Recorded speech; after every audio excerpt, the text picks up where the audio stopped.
لا ما تغسلش تاني طب بقى. هيدلق. طب هتحطها عشان البتاع مفتوح.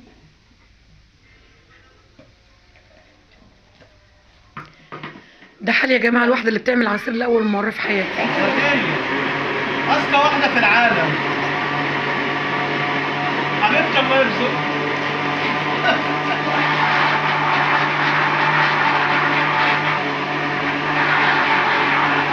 ده انت تحط ناشف بقى، حط ناشف احسن.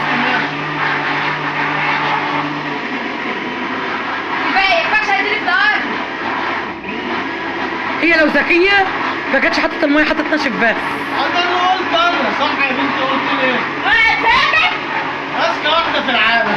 وانت سامع عشان بذاكر ايه؟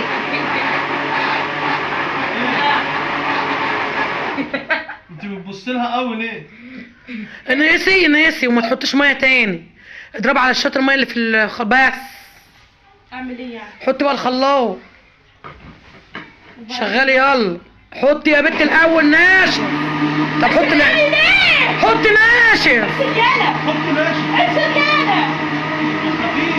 احط ايديه امسك كده. افصل كده. طب افصل كده. عشان دي مش مضروب حلو. عشان تعمل أيوة. الضرب بس كده تحط على كده. مين؟ وتاخد دول اللبن. جاي اهو جاي. بتزعقي وخلاص. تعملي ايه؟ هو مين هيشرب من ايديك بعد ما اتغسل في ايديك كده؟ ده انت غسلت ايديك في قلبي. هو مين هيشرب الفراوله دي بقى؟ بعد ما انت غسلت ايديك في قلبي. غسلت ايدك في الفراوله. يا بنتي انت غسلت ايديك فيها، هنشربها ازاي؟ بطلت حوار بس بعينيك. حطي هنا الغسل.